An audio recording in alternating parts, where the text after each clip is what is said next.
krua shtatzan në 20 jashe, në tremujorin e dytë, që për fatin e saj të keq, u diagnostikua me kancer stomaku.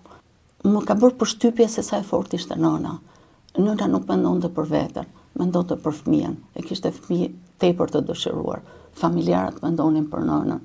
Dhe nëna na i la çdo gjë në dorën e.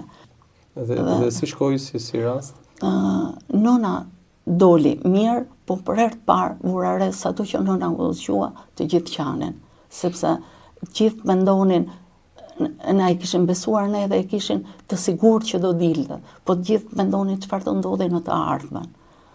Në fakt ata shkoi mirë çdo gjë?